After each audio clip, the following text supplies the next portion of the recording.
Louvado seja nosso Redentor, nosso Salvador Jesus Cristo. Se você observar depois, e é interessante que você leve o boletim para casa para você ler as devocionais, as pastorais que nós escrevemos. Cada semana eu tenho tentado resumir alguma coisa daquilo que foi falado no sermão anterior. Então o tema que está aqui no boletim de hoje, Romanos, o Evangelho que sustenta a igreja, foi o tema de domingo passado. E se você observar, há a referência no final aí do título, Romanos 1, de 8 a 17. A sessão, ela seria até o versículo 15, mas eu fui até o 17. Versículo 16 e o 17 eu acrescentei no final do sermão. E eu retorno a eles hoje novamente, Romanos capítulo 1, novamente os versículos 16 e 17. É o texto deste terceiro sermão, terceiro passo de nossa exposição, a carta de Paulo aos Romanos.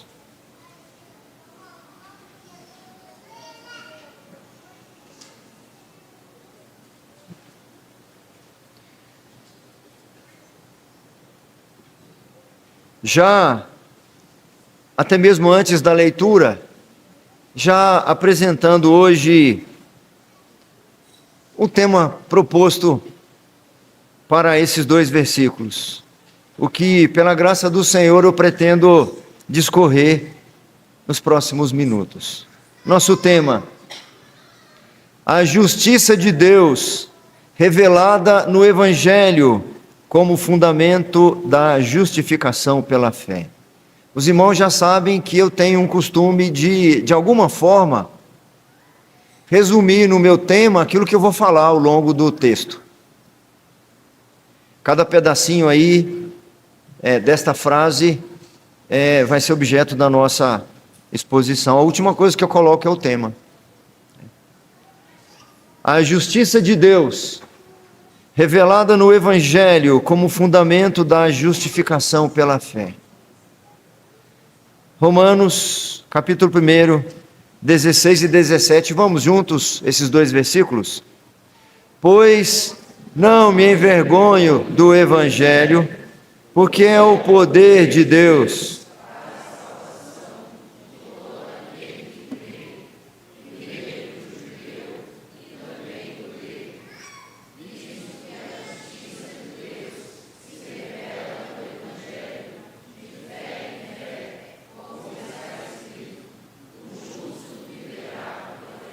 Oremos mais uma vez, meus irmãos. Curvemos nossas frontes, fechemos nossos olhos. Ó Senhor, Senhor nosso, sabemos que nossa alma tem sede de Ti. Muitas vezes isso não nos é perceptível. Quando o nosso corpo sente sede, nós percebemos. Quando nossa boca seca, quando nossa língua fica enxuta, percebemos que precisamos de água. Mas nossa alma, de fato, tem sede de Ti, Senhor. E temos aprendido que Jesus Cristo é a fonte da água da vida. Ele mesmo afirmou que quem dele bebesse jamais teria sede. Então nós Te imploramos, Senhor, pelo sacrifício de Jesus, pela obra de Jesus Cristo, pela mediação de Jesus, por esse nome precioso, único dado entre os homens, pelo qual importa sermos salvos. Descedenta nossas almas nesta hora, Senhor. Instrua-nos na vereda, no caminho da justiça. Abasteça-nos, ó Senhor, com as porções que nós carecemos, ó Deus, para sermos corrigidos, exortados, educados na justiça. É a Tua palavra, Senhor. Não é nada além, ó Deus querido, do poder do Senhor. Não há aqui intervenção nossa. Não há aqui, Senhor, cooperação, colaboração nossa. nós excluímos qualquer mérito nosso, qualquer capacidade nossa. Nós nos dispomos aqui, nos prostramos aqui, reconhecendo que se o Senhor não falar conosco, nós não ouviremos. Esse que veio falar aqui nesta noite, eu seria apenas um tagarela, falando coisas inconsequentes. Mas nós queremos ouvir a Tua voz, Senhor.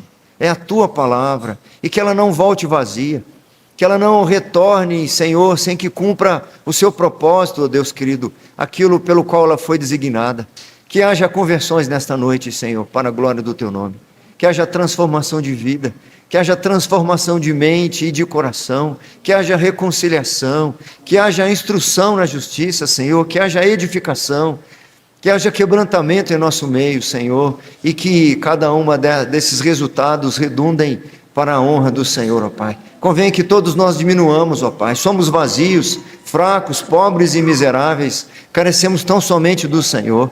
Nossos olhos estão postos em Ti, Senhor. Ajuda-nos nesta hora. Eis aqui uma porção da Tua igreja, que se chama pelo Teu nome. Em Cristo Jesus que nós imploramos. Amém, Senhor. Temos aprendido que o Evangelho é o poder salvador de Deus. Porque é justamente no Evangelho que a justiça se revela. É uma questão judicial, é uma questão forense da parte de Deus, que é cumprida em Cristo Jesus. Essa justiça, ela é imputada aos pecadores, ela é recebida, usufruída por meio da fé, obviamente no contexto da união com Cristo. Essa é a proposta de Paulo. Paulo tem um propósito aqui nesses versículos, bem como se estende para o restante da carta. É revelar que o Evangelho é o único poder salvador de Deus. E é justamente no Evangelho que a justiça se revela. Antes de revelar a graça e o favor imerecido, revela a justiça sendo realizada, apresentando que um pagou, que a justiça foi reparada. E essa justiça é transferida, é imputada ao pecador que não merece. E ele a recebe por meio da fé. No contexto, é óbvio, da sua relação com Cristo. Esses dois versículos que nós lemos é uma espécie de tese especial do apóstolo Paulo para toda a sua epístola.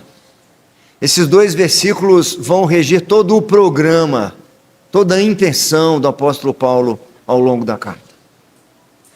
O que ele ensina nesses dois versículos, e por isso que de certa forma eu estou repetindo-os,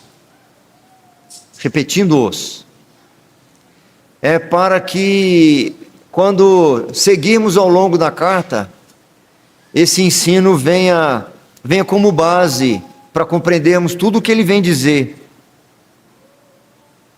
Tudo que o Paulo vai desenvolver nos capítulos seguintes sobre depravação total, sobre afirmar que não há justo, não há nenhum sequer. Eu preciso me lembrar que o justo viverá pela fé. Quando Paulo falar ao longo da carta, nos próximos capítulos, sobre justificação, quando falar que não há mérito de ninguém, que ele aborreceu Esaú, mas por outro lado justificou Jacó. Como pode? Como pode? Qual critério usado? Eu preciso levar em conta o que ele diz aqui nesses dois versículos. Quando nos próximos capítulos ele falar da união com Cristo, quando falar de Cristo como nosso representante, quando falar sobre eleição, sobre perseverança na salvação, isso tudo já está concentrado aqui. Isso tudo será como base para o que ele vai dizer a seguir. Lá no século XVI, aquele monge da ordem dos agostinianos, Martinho Lutero, que vivia em agonia profunda, que nada do que ele tentava fazer para aliviar o seu sentimento de culpa, se sentia então desesperançoso, porque a vida no monastério já não aliviava a dor da sua consciência. a consciência que tinha dos seus pecados, a clausura, os votos, as renúncias, os altos flagelos, nada lhe aliviava. Mas quando ele se depara com esse texto, iluminado pelo Espírito Santo, pois não me envergonho do Evangelho, porque é o poder de Deus para a salvação de todo aquele que crê, primeiro do judeu e também do grego, visto que a justiça de Deus se revela no Evangelho, de fé em fé, como está escrito, o justo viverá por fé.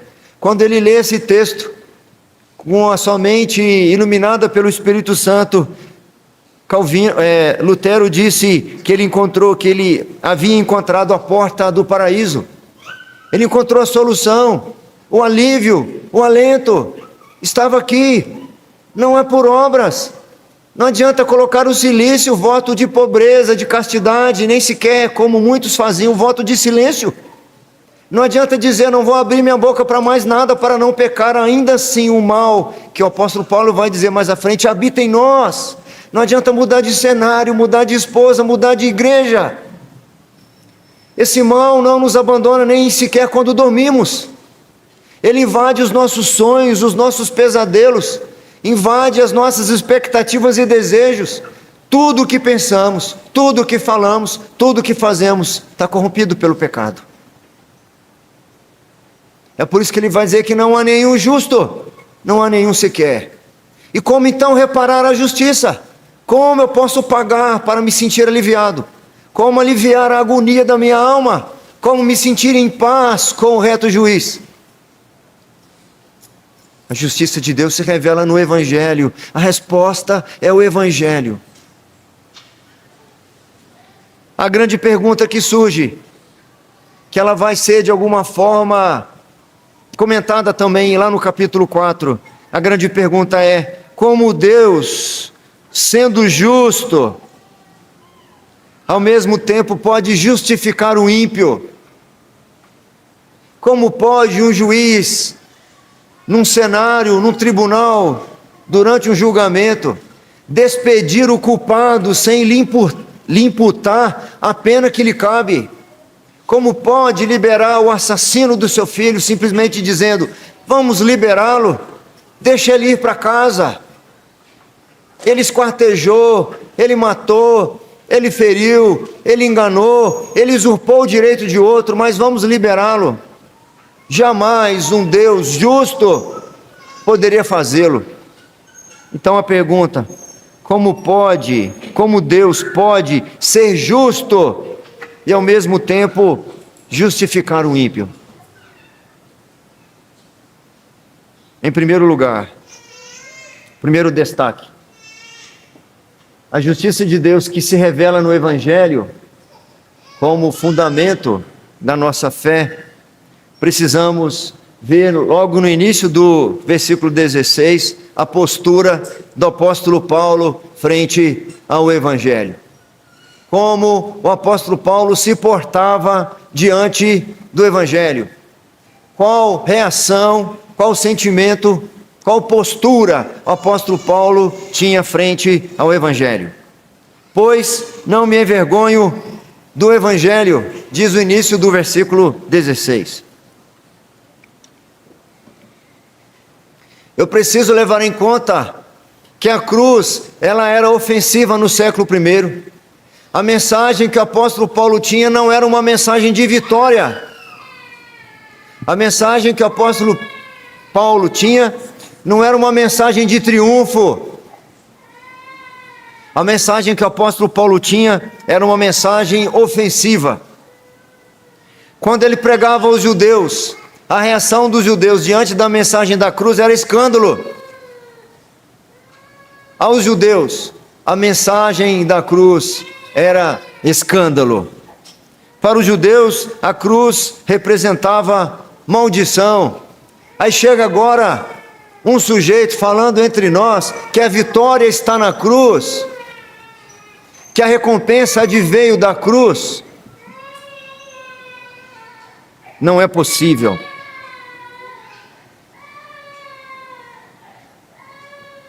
Em Deuteronômio fala sobre a maldição da cruz. Paulo aos Coríntios vai falar também da mesma forma. Essa mensagem contrariava a expectativa que os judeus tinham. Eles aguardavam um Messias politicamente triunfante. Eles tinham uma falsa ideia de salvação. Eles tinham uma falsa ideia de um libertador. E chega alguém pregando agora entre nós a liberdade justamente na servidão. Vem alguém pregando agora a liberdade ou a libertação por meio da sujeição. Um Cristo crucificado para os judeus daqueles dias parecia um fracasso e não um triunfo. Qualquer um poderia perguntar, mas esse Senhor, esse mestre que você anuncia, qual é o palácio que ele assiste? Qual é o tamanho das tropas que ele governa, que ele comanda? Não, ele morreu na cruz. Paulo disse que apesar da rejeição que os judeus teriam, ele não se envergonhava dessa mensagem. Muitos têm se sentido tentados a mudar um pouco a mensagem para torná-la mais acessível. Paulo não.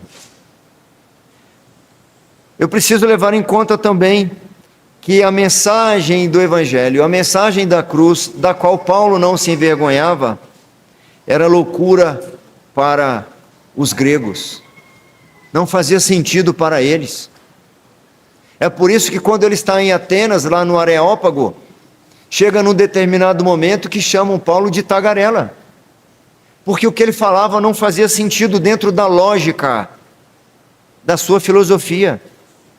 Aquela cultura helenista exaltava a sabedoria filosófica e a autossuficiência racional. A mensagem dele não era lógica. Ele anuncia a vida, o mestre que ele anuncia a vida é aquele que morreu, não faz sentido. Como assim você fala sobre a vida? Nós entenderíamos se o mestre que você menciona, que fala da vida, encontrasse a fonte da vida eterna e não morresse, nós entenderíamos. Tivesse encontrado a fonte da juventude, mas ele morreu e foi sepultado. Mensagem do Evangelho apresentava a redenção por meio do sofrimento substitutivo. Parecia irracional alguém tomar o lugar do outro. Para os gregos, de fato, era loucura. Paulo vai dizer isso. Uma vez que a salvação, ela afrontava o ideal filosófico de autossuficiência. Então eu preciso de outro para que eu me salve. Quem tem alguma noção do pensamento filosófico, sobretudo daqueles dias, vai descobrir que não fazia sentido nenhum pregar para aquelas pessoas. Já um segundo grande grupo, que o apóstolo Paulo poderia se constranger em pregar, ou encontrar razões para não falar com eles. Eles não vão aceitar mesmo, eles não vão entender. E havia ainda uma resistência entre os romanos. Paulo não se envergonhava do Evangelho, mesmo que para o Império Romano esta mensagem demonstrava fraqueza. Roma celebrava o poder militar, a honra imperial. A cruz, em contrapartida, era a execução humilhante para escravos e rebeldes. Como você segue um escravo? Como você anuncia o poder de um escravo? Como você exalta a humilhação? É muito interessante que para muitos cristãos a cruz é sinal de maldição. Alguns nos nossos dias ainda agem como os judeus daqueles dias. Muitos abominam a mensagem da cruz como se ela fosse pervertida, ou humilhação ou maldição para nós. Ela foi humilhação para Cristo, e em Cristo tornou para nós em bênçãos. Há outros que têm a mesma postura ainda que os romanos. Por isso que lhes é oferecido muitas vezes uma mensagem de vitória, sem sacrifício. de triunfo sem humilhação. Muitos púlpitos dos nossos dias anunciam vitórias sem o preço da batalha. Anunciam que bastaria você participar de uma campanha, oferecer alguns pequeninos gestos de sacrifício e você obterá a vitória. Alguns oferecem os primeiros lugares sem dizer que o Evangelho nos oferece os últimos. Muitos estão pregando que você é grande, você é herdeiro, você é filho do rei, sem mostrar que é primeiro necessário que nós diminuamos, que nós morramos, que nós renunciemos a nós mesmos. Apesar disso, de acordo com o que Paulo escreve aos Romanos e claramente aos Coríntios, aquilo que o mundo chama de fraqueza, aquilo que o mundo chama de mensagem antiquada, uma mensagem não popular, não facilmente aceita, Paulo diz que é o verdadeiro poder e sabedoria de Deus.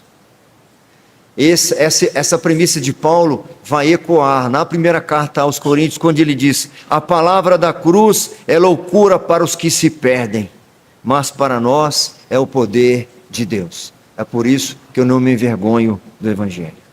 Aquilo que o mundo chama de fraqueza é o verdadeiro poder. O verdadeiro poder de Deus não é fazer o paralítico andar, o cego enxergar, não é intervir na saúde de algum familiar enfermo e levá-lo de volta para casa, ou abrir porta de emprego, nem mesmo multiplicar o pão na sua casa. A maior manifestação do poder de Deus é salvar o pecador, é livrar-nos da condenação eterna.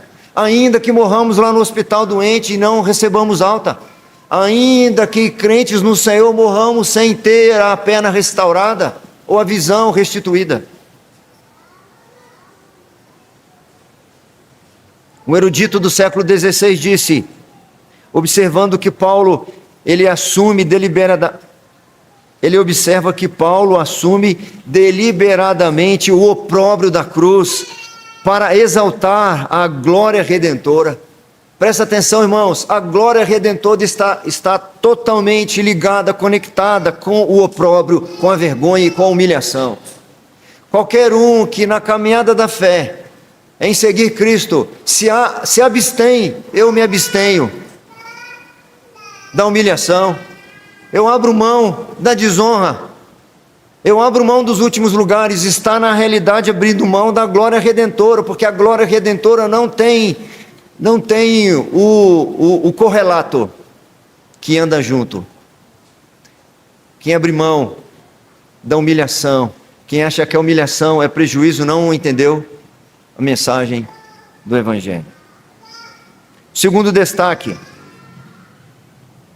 depois de destacar a postura do apóstolo Paulo, ainda no versículo 16, nós vemos a natureza do Evangelho, que eu mencionei anteriormente, mas vou discorrer um pouco mais. O Evangelho não é um conselho moral, uma postura moral. Eu agora estou indo para a igreja, então estou indo para a igreja agora, então agora eu não posso mais falar isso. Estou indo para a igreja, agora eu não posso mais ficar nervoso. Estou indo para a igreja, agora eu não posso. É interessante que aquele familiar que não vai, fica avaliando-nos dessa forma. Você está indo para a igreja, parece que não adiantou nada, porque você está fazendo as mesmas coisas.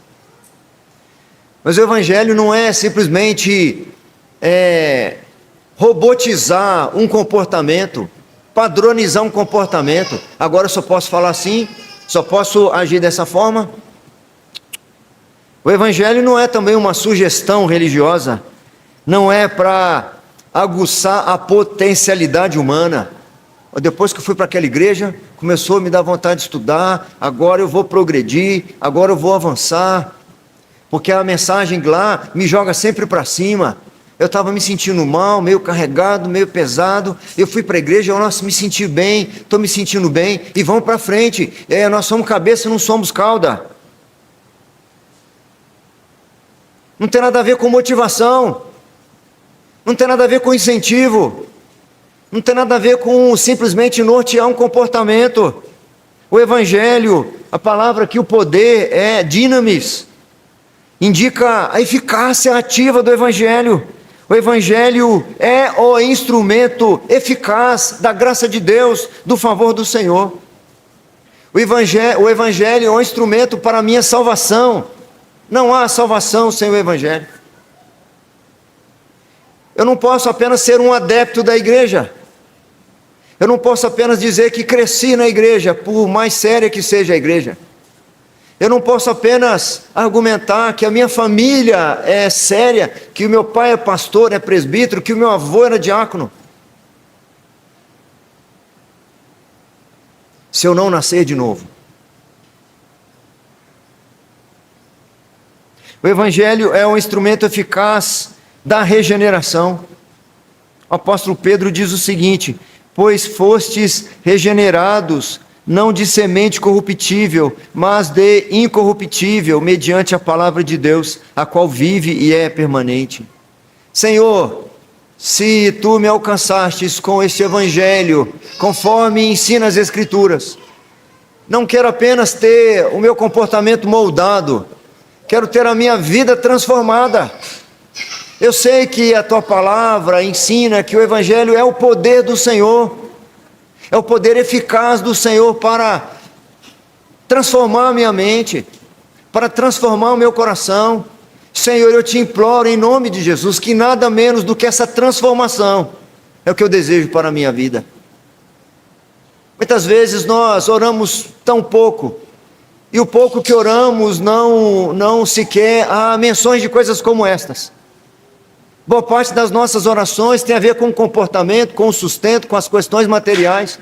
Mas se o Evangelho é o poder de Deus, e eu creio, meus irmãos, então eu espero que este poder alcance os lugares mais reservados do meu coração, os lugares mais endurecidos do meu coração, os lugares da minha consciência mais insensível, e de dentro para fora me torne uma nova criatura. Nós acabamos de cantar e às vezes isso não aconteceu na nossa vida. Jesus Cristo mudou o meu viver. Eu não quero ter o meu comportamento apenas mudado. Eu quero ter a minha vida transformada. Eu quero olhar na Tua ótica, Senhor. Eu quero sentir na Tua perspectiva. Transplanta o meu coração. Nada menos do que isso.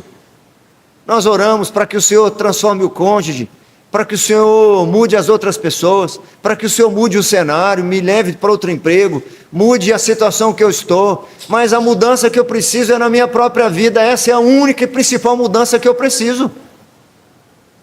Eu creio que o Evangelho é o que é, e ele produz fé, ele produz transformação.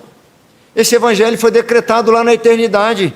Aos Efésios, Paulo disse: assim como nos escolheu nele antes da fundação do mundo, para sermos santos e irrepreensíveis perante ele, e em amor nos predestinou para ele, para a adoção de filhos, por meio de Jesus Cristo, segundo o beneplácito de sua vontade, para louvor da glória de sua graça, que ele nos concedeu gratuitamente no amado, no qual temos a redenção pelo seu sangue, a remissão dos pecados, segundo a riqueza da sua graça. Eu já contei para vocês aqui uma ilustração, um desenho que eu vi uma ocasião, faz muitos anos isso, talvez uns 30 anos, não sei, mas era um desenho numa camisa bastante interessante. Era aquele personagem do Maurício de Souza, o tal do Cascão, que lá no gibi, na revistinha, lá no HQ, ele tem a bochechinha toda arriscada assim, de sujeira. Se ameaça chuva, ele não sai de casa, porque ele tem medo de água, de qualquer forma. E nesse desenho, Cascão estava dentro de uma banheira, cheia de espumas, subindo assim umas bolhas de sabão, ele com aquela escovona escovando as costas, e no lugar daqueles riscos sujos, uma estrelinha brilhando assim, demonstrando limpeza, embaixo escrito assim: Jesus Cristo mudou o meu viver. Mas nós queremos resistir a esse poder, nós queremos continuar como fomos até agora, Nós temos medo de nos render diante do Senhor. Mas o Senhor nos colocou aqui hoje, nos colocou aqui nesse tempo para ouvir essas coisas. Não há regeneração, não há transformação, não há vida de fato exitosa, abençoada, que usufrui da redenção, sem esse processo, meus irmãos, sem esse processo. Não fique meramente desejando a transformação dos outros, sem que você deseje, sobretudo, a sua própria. Um erudito do século XVIII disse: o Evangelho é um meio ordenado por Deus para aplicar na história a salvação decretada na eternidade. Nós estamos tendo algumas palestras no retiro, e uma delas aborda a questão da criação da parte de Deus, apresentando argumentos científicos, mostrando algumas ilustrações. E quando a gente vê a imensidão do universo, e a gente, pela lente das Escrituras, descobre que aquele que tomou a medida dos céus a palmos, que pesou os montes em balança de precisão, aquele que tem os seus exércitos de estrelas todas bem contadas, ele chama cada uma delas pelo nome. Assisti um documentário esses dias científico, mostrando os bilhões de bilhões. Existem mais estrelas do que os grãos de areia em todas as praias e todos os desertos do mundo inteiro. E apesar da grandeza, da imensidão, da soberania, da majestade do Senhor, Ele nos conhece pelo nome. Confie nele. Quando ouvir do seu cônjuge, quando ouvir de um líder na igreja, de um professor da escola dominical, até do seu filho, algum conselho que você precisa mudar em alguma coisa, não resista, não se defenda, não se justifique. Não valorize quem você foi até aqui, a ponto de desvalorizar quem o Senhor pode fazer você ser daqui para frente. Essa é a comparação. O poder está em Deus, não está no pregador, não está no conselheiro, está no Evangelho, está na palavra. Distingua a palavra, saiba ouvir. O Senhor pode, como fez, usar até uma mula. Terceiro destaque. Ainda no versículo 16, meu destaque é o alcance da salvação.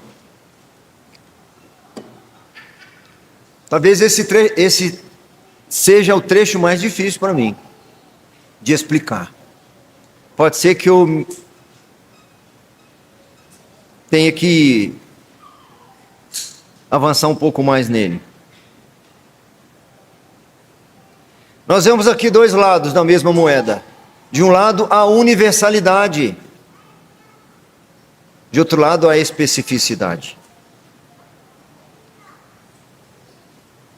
Nós vemos de um lado da moeda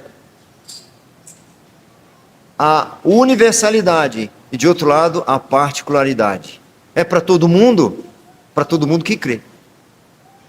Tem duas coisas aqui. Tem todo mundo, universalidade, mas de outro lado, particularidade. Para todo mundo que crê. Não é fácil explicar isso, porque é uma resistência natural do ser humano achar que Deus não poderia escolher só uns em detrimento de outros. Quando nós chegarmos mais lá na frente, o capítulo 9, por exemplo, quando Paulo diz, para reforçar a ideia do Evangelho que fora decretado na eternidade, vai falar dos dois gêmeos que não tinham nem nascido ainda. Então não tinha dado tempo deles fazerem nem o bem nem o mal, Jacó e Esaú. E antes deles nascerem, o Senhor já tinha dito qual que ele tinha escolhido. Aí vem a resistência das pessoas. Por que ele aborreceu Esaú? Se aborreceu de Esaú? A pergunta não é essa, e provavelmente eu vou repeti-la quando chegarmos lá, se o Senhor permitir. A pergunta é: por que ele amou Jacó? A expressão todo aquele que crê, ela é teologicamente rica, e ela é cuidadosamente formulada pelo apóstolo Paulo, inspirado pelo Espírito Santo. Não é uma expressão acidental Ela responde a uma pergunta implícita que qualquer um que ouve o Evangelho pode perguntar: a quem pertence o poder salvador do Evangelho? Quem pode usufruir desse poder? Nós já sabemos que Ele é poderoso para nos transformar, mas quem pode usufruir dele? Aqui então nós encontramos essas duas verdades. A primeira delas é a universalidade. Eu não coloquei ali, mas se alguém quiser anotar, é interessante. Porque eu vou fazer uma observação aqui. A universalidade é da proclamação. O Evangelho é proclamado sem distinção étnica, social ou cultural.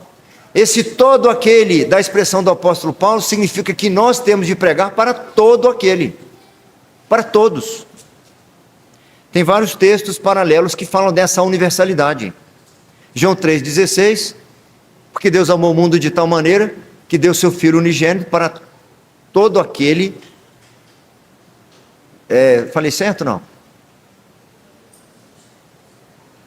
João 3,16, porque Deus amou o mundo, é isso mesmo? De tal maneira que deu seu Filho unigênito para todo aquele que nele crê, não pereça, mas tenha a vida eterna. Aquele silêncio me pareceu assim, será que eu confundi? Porque pode acontecer. Eu começar com um versículo e terminar com outro, pode acontecer. Há outros textos, quando lá no capítulo 10 Paulo falará: não há distinção entre judeu e grego, todo aquele que invocar o nome do Senhor será salvo. Ele vai dizer isso lá. Ele vai dizer lá no capítulo 10, se com a boca confessares a Jesus como Senhor, e em teu coração credes que Deus o ressuscitou dentre os mortos, será salvo. Porque todo o que crê para a justiça e o confessa a Jesus para a salvação, será salvo. A ideia é essa.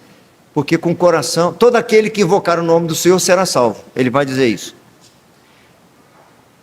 Porque com o coração se crê para a justiça e com a boca se confessa a respeito da salvação. Então é para todo mundo uma universalidade.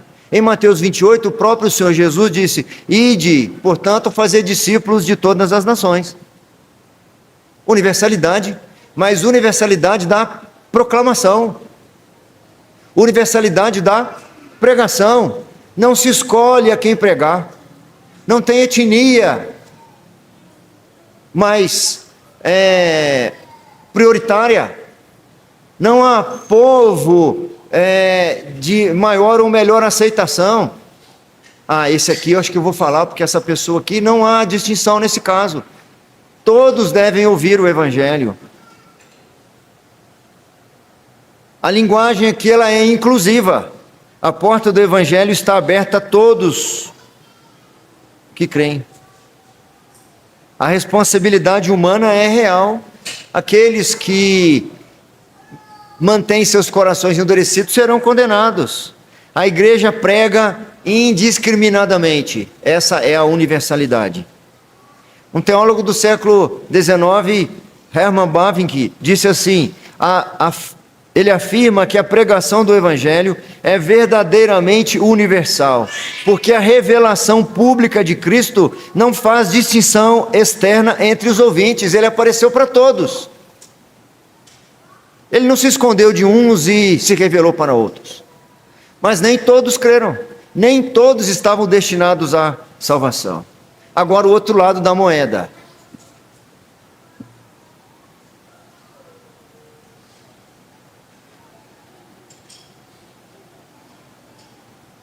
Todo aquele que crê.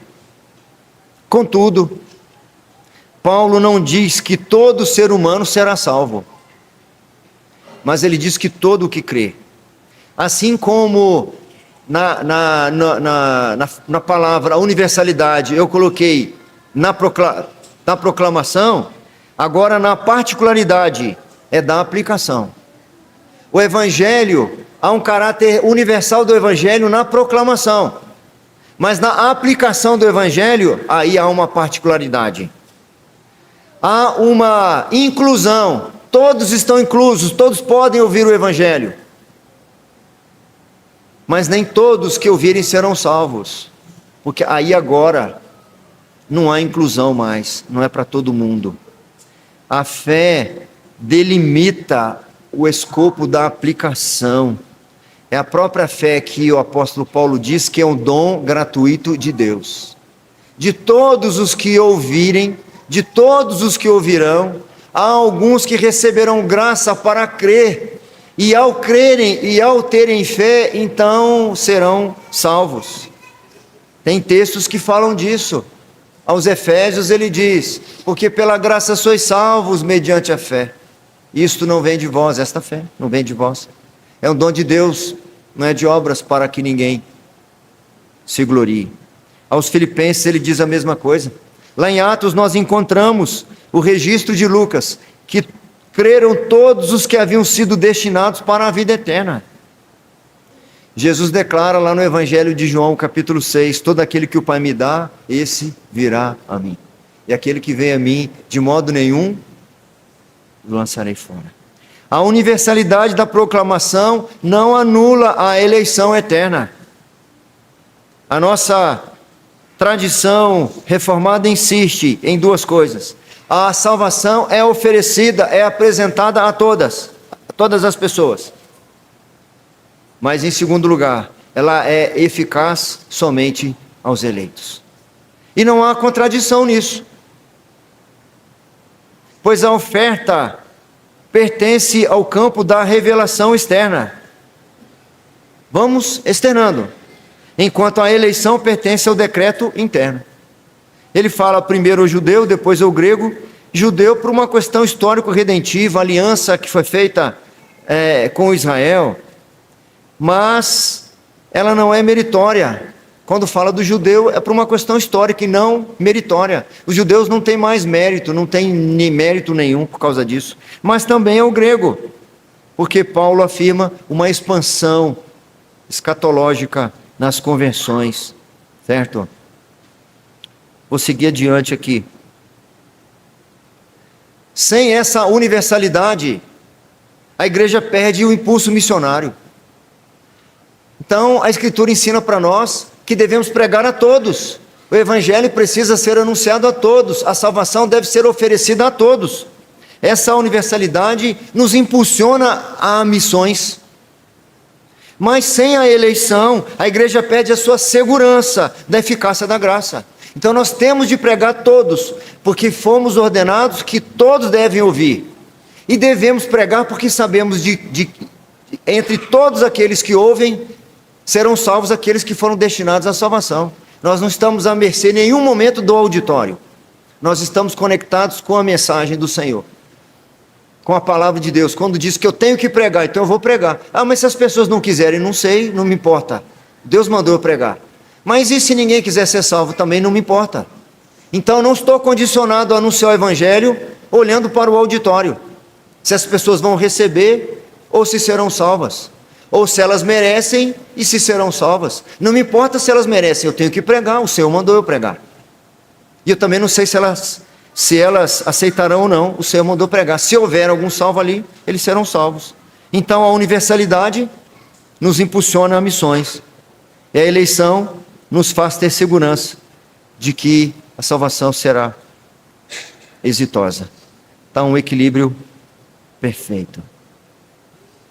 Vamos adiante no quarto e último destaque. O quarto e penúltimo destaque, desculpe. Não queria ficar contando, não. No início do versículo 17, temos aqui o centro teológico, a justiça de Deus se revela. Para mim, assim como aquele trecho anterior, seria o mais difícil de explicar, o mais difícil das pessoas entenderem. Esse trecho aqui para mim é o mais especial.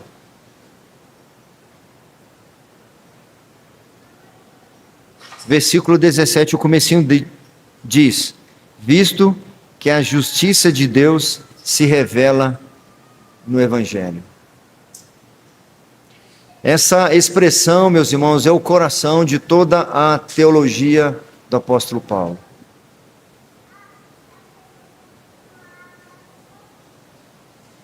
Não se trata de uma justiça punitiva, Vou falar agora como é que Deus exerce a justiça punindo.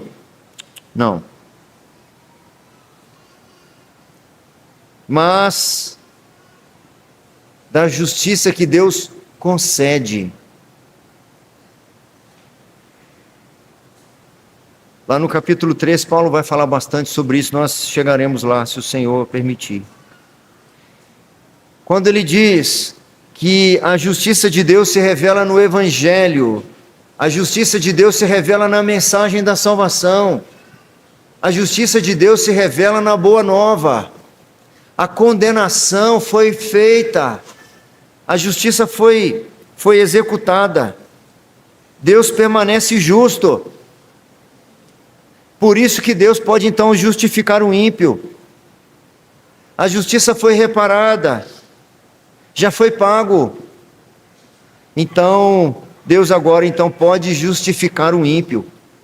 Parte da mensagem do Evangelho é aquela boa nova, de que nós somos salvos, ou podemos ser salvos em Cristo Jesus. Mas para que nós usufruamos desta mensagem da salvação, ou usufruamos da própria salvação, é preciso saber que a justiça foi realizada antes dela me ser oferecida. Ela foi realizada em Cristo.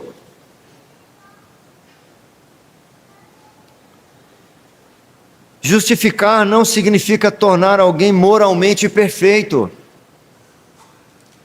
naquele momento em que somos justificados, mas declará-lo justo no tribunal da lei. Essa justificação forense é uma linguagem jurídica. Esta linguagem pertence ao campo do tribunal, não ao campo da medicina, nem da psicologia. É por isso que o verbo usado aqui, de declarar justo, é uma linguagem judicial, é a justiça de Deus. Ela refere-se a uma justiça, de fato, forense, jurídica, judicial. Deus concede a justificação com base na obra substitutiva de Cristo. É uma declaração legal, não é ainda uma transformação moral. Então está errado quando eu olho para alguém que de fato já é um cristão, já é crente, e exijo dele perfeição, como se eu dissesse, então você não está justificado, você ainda tem tantas falhas, como se fosse para a minha própria vida, então eu não devo ser salvo, porque eu ainda tenho pensamentos impuros, ainda tenho condutas reprováveis, então não devo ser salvo. A justificação não tem a ver com o meu comportamento, num primeiro momento não. A santificação sim, mas a justificação, ela foi imputada, pronto, você agora a partir desse momento é justo. Não é por sua obra, não é pelo que você fez, não é porque você vive dessa forma, mas é porque Cristo pagou no seu lugar, então agora você está justificado.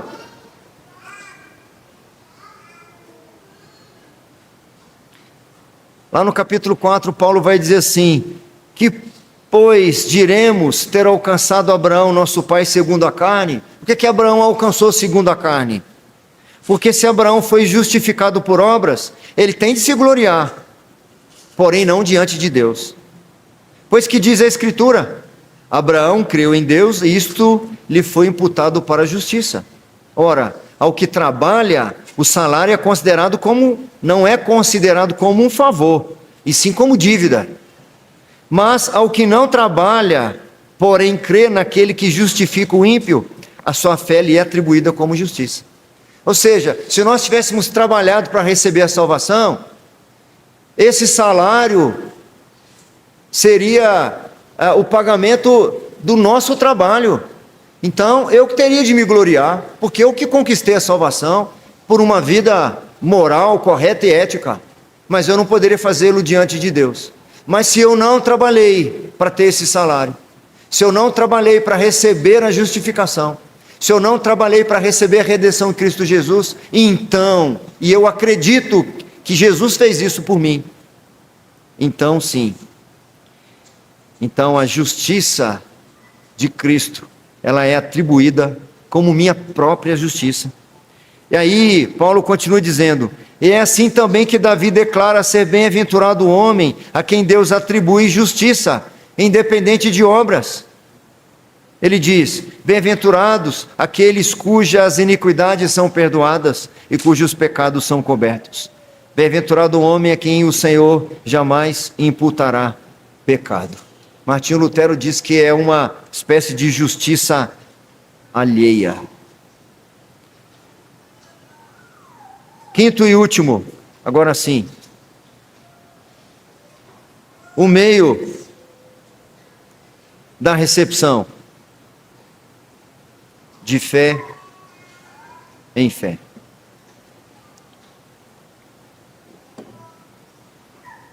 Essa expressão, ela indica algumas coisas.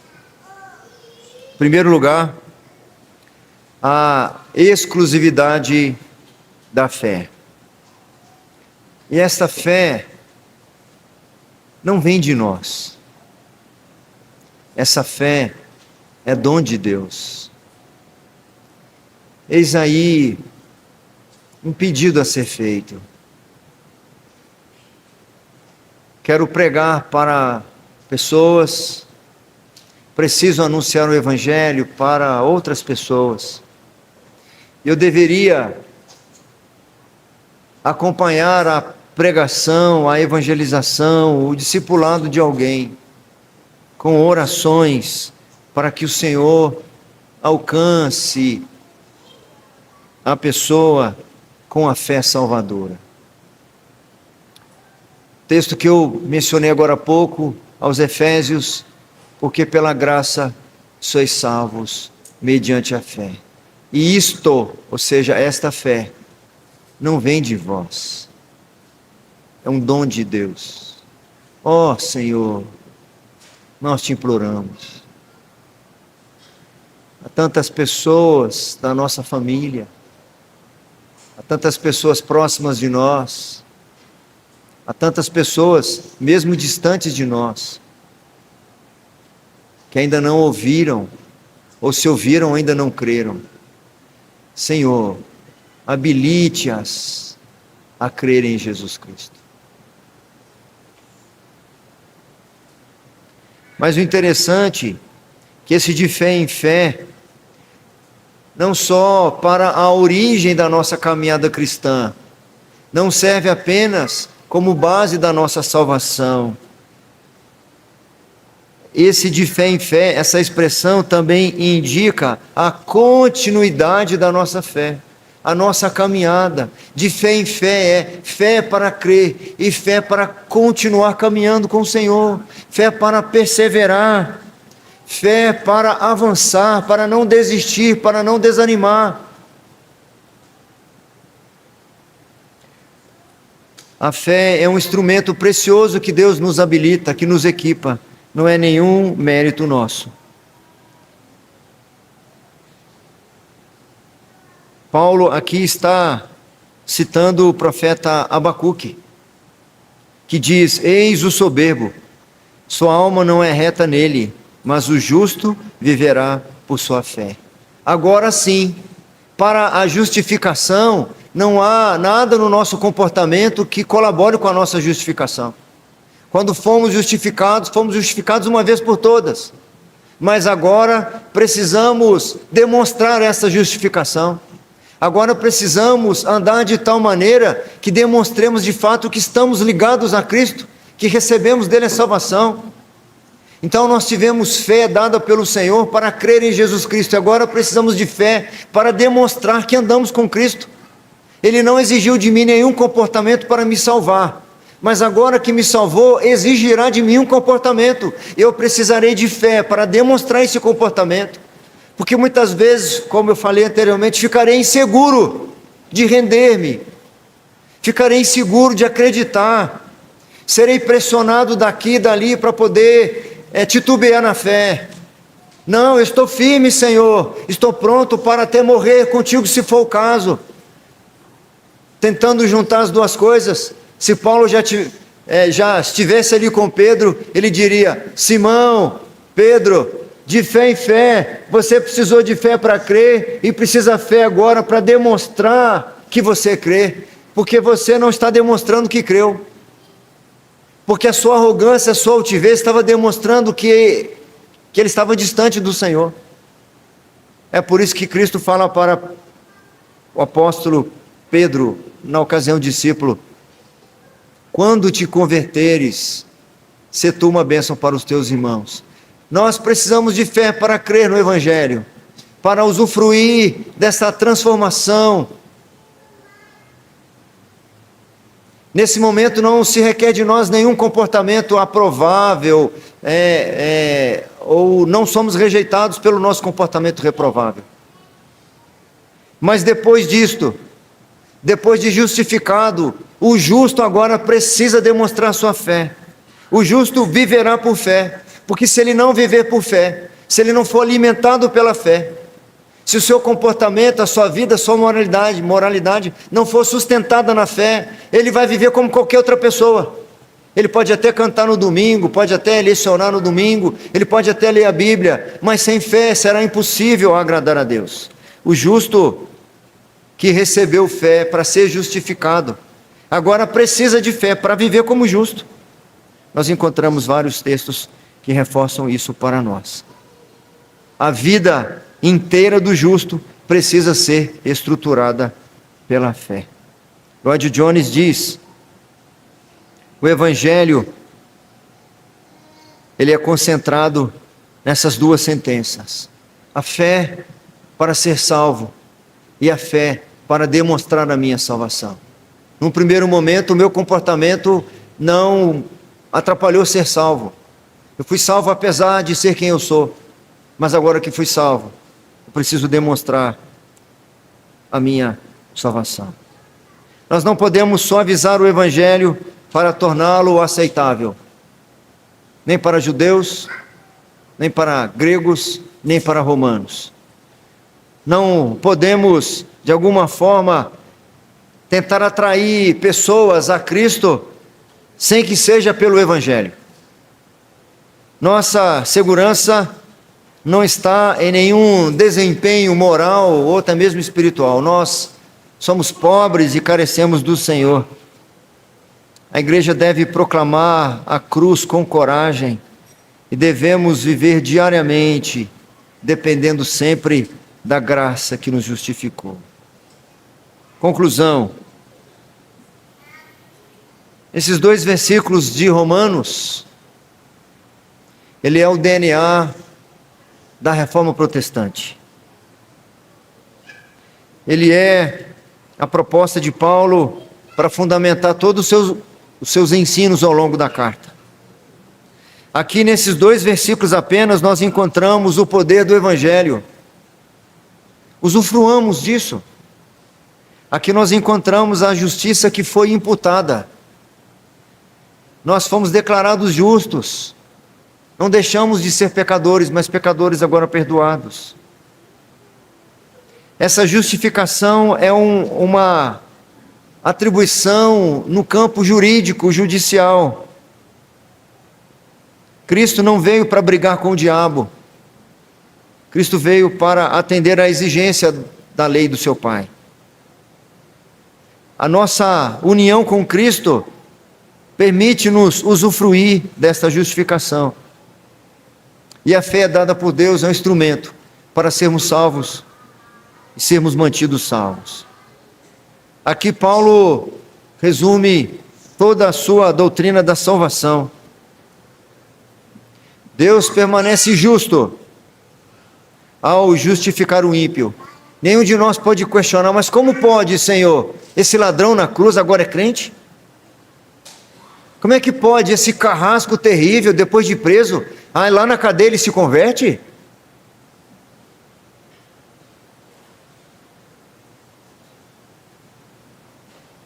Deus permanece justo ao justificar o ímpio, porque Ele revelou em Cristo a sua justiça perfeita, que foi imputada ao crente, o mais miserável pecador, exclusivamente pela fé. Não é apenas aqui o início da carta, apesar de estarmos apenas no capítulo 1. É o fundamento de toda a doutrina da salvação. Conselho: fujamos dos lugares que, apesar de terem o nome de cristão ou de igreja, não pregam Cristo crucificado.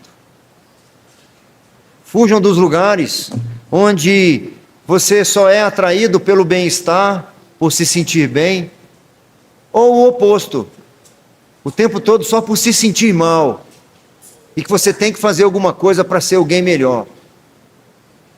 Nós precisamos ouvir que somos pecadores, que a cruz foi o lugar onde nossos pecados foram pagos. Sou pecador miserável, mas redimido pelo sangue de Jesus. A esperança para o mais terrível pecador, para mim, para você e por todos aqueles que vivem aí em abundância de pecado.